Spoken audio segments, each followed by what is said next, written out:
विष्णु अग्रवाल ने सीएम को लिखा है पत्र। जी हां, जमीन खरीद के संबंध में जानकारी मांगी थी भू अर्जन से आरटीआई कर। तो विष्णु अग्रवाल ने सीएम को पत्र लिखा है, जमीन खरीद के संबंध में जानकारी मांगी। भू अर्जन से आरटीआई कर जमीन खरीद से पहले ली गई थी जानकारी। नामकुम के पुगड़ू में खरीदी गई थी ये जमीन, जिसको लेकर विवाद गहरा गया था, लेकिन जांच पड़ताल में जमीन खास महाल की नहीं निकली। 9 एकड़ 30 डिसमिल जमीन की रजिस्ट्री हुई थी। तो इस मामले को लेकर काफी हो हल्ला हुआ था, लेकिन जब जांच पड़ताल पूरी हुई तो किसी भी जांच रिपोर्ट में इस बात का जिक्र नहीं आया कि जिस अग्रवाल के खरीदी गई जमीन को लेकर विवाद हुआ था वो खास महाल की है। हमारे सहयोगी अजय और अधिक जानकारी के साथ जुड़ रहे हैं, सीधे उनका रुख करेंगे। अजय, झारखंड में वैसे भी जमीन की खरीद बिक्री से जुड़ा मामला विवादों में रहता है, लेकिन अब इस जमीन को लेकर सरकारी व्यवस्था पर सवाल उठने लगे हैं।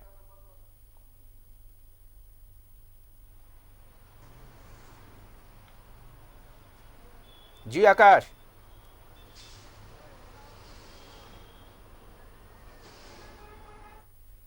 आकाश, आप तक आवाज पहुंच रही है?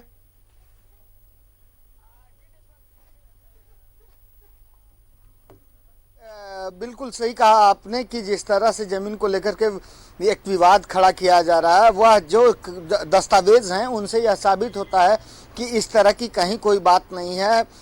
सबसे पहले मैं आपको बता दूं कि ज़मीन की पूरी कहानी को जानना बेहद ज़रूरी है, क्योंकि यह ज़मीन का एक छोटा टुकड़ा नहीं है, बल्कि 9 एकड़ 30 डिसमिल ज़मीन की हम बात कर रहे हैं। जिस ज़मीन को विष्णु अग्रवाल ने खरीदा है, जो न्यूक्लियस मॉल के मालिक हैं और एक प्रतिष्ठित व्यवसायी हैं, उन्होंने उनके कई सारे व्यवसाय हैं। तो सबसे पहले ज़मीन की खरीद की जो कहानी है उसके बारे में मैं बता दूं कि उक्त जमीन को मेहंदी हसन या हसन ये के नाम से जाना जाता है, और यह आशीष कुमार गांगुली और मेहंदी हसन की जमीन है, जो नामकुम अंचल के पुगड़ू मौजा में स्थित है। इसका कुल रकबा 9 एकड़ 30 डिसमिल है, जिसमें कुल 4 प्लॉट इन्वॉल्व है, और इस जमीन का की खाता संख्या 93 है, यानी कि 93 है। विष्णु अग्रवाल के पास इस जमीन के बारे में जब जानकारी लेकर के आई गई तो सबसे पहले उन्होंने, चूंकि एक व्यवसायी हैं और जानते हैं कि व्यवसाय कैसे किया जाता है, तो उन्होंने सबसे पहले आरटीआई का इस्तेमाल करते हुए भू अर्जन कार्यालय से यह जानकारी हासिल की कि क्या यह जमीन सरकारी कार्यों के लिए अधिग्रहित की गई है या फिर उन कार्यों से मुक्त है, या खास महाल की जमीन है या नहीं है। तो इस बाबत उन्होंने आरटीआई के माध्यम से जानकारी ली, जिसमें उन्हें बताया गया कि जमीन न तो किसी भी सरकारी कार्य के लिए अधिग्रहित की गई है और न ही खास महल की जमीन है, यानी कि उक्त जमीन क्रयेबल है, खरीदने योग्य है।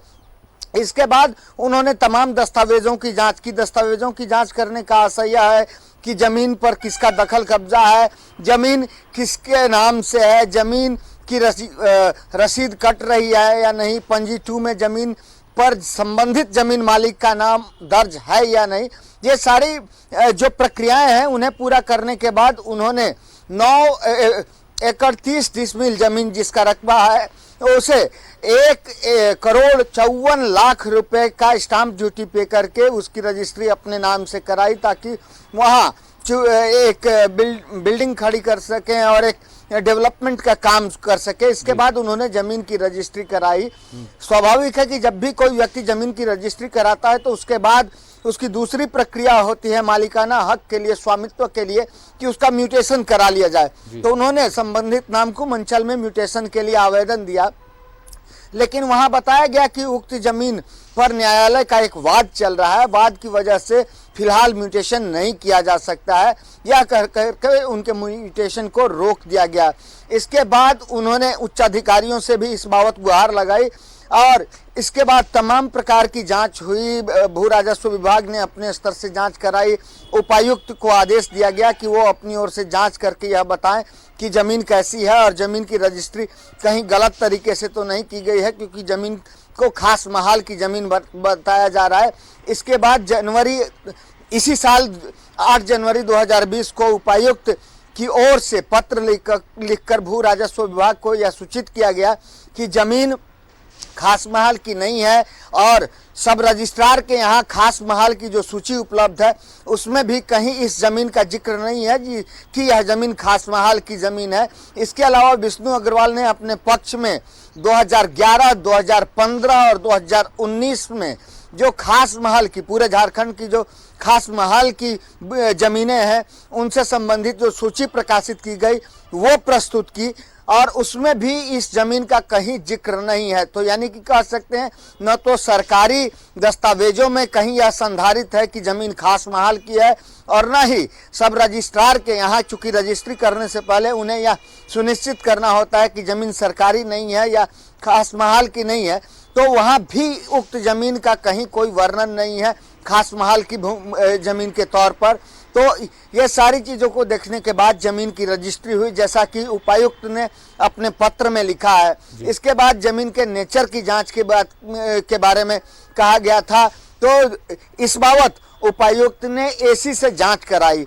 एसी ने अपनी रिपोर्ट में स्पष्ट रूप से यह उल्लेखित कर दिया कि जमीन खास महल की नहीं है और चूंकि यह मामला लोकायुक्त के पास भी चला गया था तो उन्होंने इस पत्र की एक प्रति लोकायुक्त कार्यालय को भी भेजी, जहां उन्हें जानकारी दी गई और लोकायुक्त ने एसी के पत्र के आलोक में जमीन विष्णु अग्रवाल के फेवर में कर दी। यानी कि लोकायुक्त का जो फैसला आया वह विष्णु अग्रवाल यानी कि आकाश के पक्ष तमाम में आया। दस्तावेज इस बात की गवाही दे रहे हैं कि इस जमीन की जो खरीद बिक्री हुई है वो वैध तरीके से हुई है। फिर किस बात के लिए अड़ंगा लगाया गया? क्या अधिकारियों ने दस्तावेजों की ठीक से जांच नहीं की और बिना जांच पड़ताल किए म्यूटेशन करने से इनकार कर दिया, या फिर कोई और खेल है इस जमीन के खरीद बिक्री में? जी देखिए, जहां तक बात अधिकारियों की है तो फिलहाल इस बाबत विष्णु अग्रवाल ने स्पष्ट रूप से किसी पर कोई आरोप नहीं लगाया है कि, लेकिन इतना जरूर तय है कि कहीं ना कहीं कोई ना कोई व्यक्ति है या कोई ना कोई बात ऐसी जरूर है जिसकी वजह से जमीन का म्यूटेशन रोका गया है। क्योंकि जब दस्तावेज तमाम विष्णु अग्रवाल के पक्ष में है और तमाम दस्तावेज यही कहते हैं कि जमीन की खरीद बिक्री प्रॉपर तरीके से की गई है, अब तक जमीन का लगान लगातार कटता आ रहा है, यानी कि रसीद लगातार कटती चली आ रही है, इसके बावजूद जमीन के म्यूटेशन को रोकना कहीं ना कहीं, जब नामकुम अंचल कार्यालय की ओर से जमीन के म्यूटेशन को रोका गया था तब निश्चित तौर पर पहली बार मामला जो है वह कोर्ट में विवादित था, लोकायुक्त के पास भी मामला जा चुका था। इस वजह से उस समय यदि जमीन का म्यूटेशन नहीं किया गया तो यह बात तो समझ में आती है, लेकिन अब जब न सिर्फ सिविल वाद का मामला विष्णु अग्रवाल के पक्ष में आ चुका है बल्कि लोकायुक्त की ओर से भी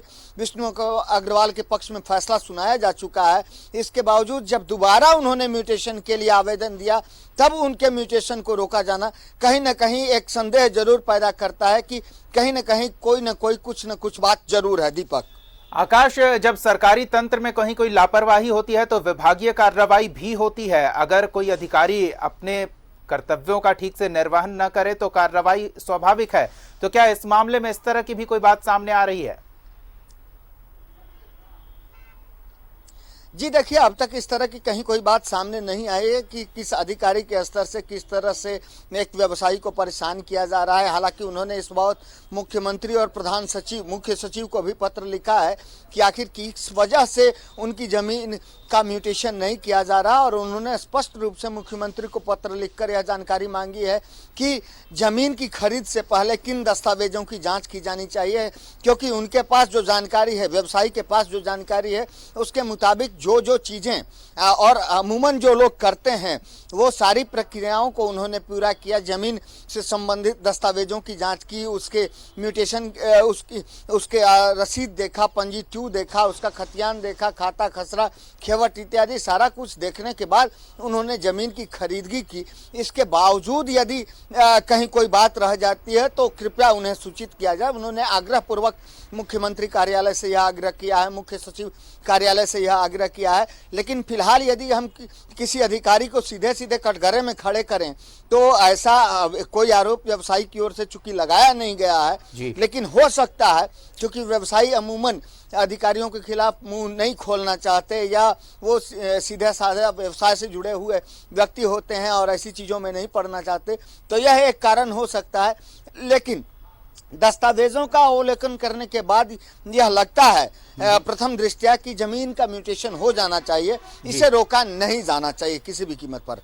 बिल्कुल, धन्यवाद आकाश इन तमाम बातचीत और जानकारियों के लिए। तो ये विष्णु अग्रवाल सक्षम व्यक्ति थे, आर्थिक तौर पर संपन्न व्यक्ति थे, तब इस तरह के दुश्वारियों का सामना करना पड़ा। अपनी खरीदी गई जमीन की दाखिल खारिज के लिए आप अंदाजा लगाइए कि एक आम आदमी अगर कोई जमीन की खरीद बिक्री करता है तो उसे कितने दुश्वारियों का सामना कागजी कार्रवाई को निपटाने के लिए करना पड़ता होगा। बढ़ते हैं आगे। कोयला माफिया लाला पर सीबीआई का शिकंजा कसता जा रहा है। सीबीआई ने लाला से अवैध कोयला लेने वाले स्पंज आयरन प्लांट को अब नोटिस भेजा है। दुर्गापुर और रानीगंज के स्पंज आयरन कारखाने के कई मालिकों में हड़कंप मच गया है। इस नोटिस के बाद गिरिडीह और धनबाद के कई रोलिंग मिलों में कोयले की सप्लाई करता था लाला। 4,000 रुपए टन के दर से लाला का 2 नंबर का कोयला इन प्लांट में पहुंचाया जाता था। जब्त की गई लाल डायरी में गिरिडीह के कई रोलिंग मिल मालिकों के नाम अवैध माइनिंग से निकाला गया लाखों टन कोयले के आपूर्ति की जानकारी उसमें दर्ज है। एक दिन में 30 से 34 ट्रक अवैध कोयला पश्चिम बंगाल भेजा जाता था। जैसे जैसे सीबीआई जांच का दायरा बढ़ता जा रहा है, न्यूज 11 भारत के खुलासे पर और भी पुष्टि होती जा रही है।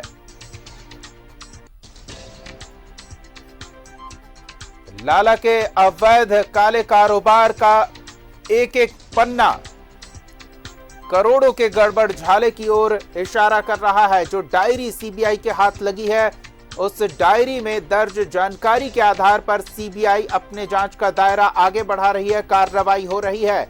उन तमाम प्लांट्स को नोटिस भेजे जाने की जानकारी सामने मिल रही है जो लाला के काले कारोबार से जुड़े हुए थे और उसके द्वारा सप्लाई किए गए कोयले का इस्तेमाल करते थे। ये जानकारी भी सामने आई है कि एक दिन में 30 से 34 ट्रक पश्चिम बंगाल भेजा जाता था। तो कोयला माफिया लाला पर सीबीआई का शिकंजा कसता जा रहा है। इस बुलेटिन में फिलहाल इतना ही। आप देखते रहिए न्यूज 11 भारत।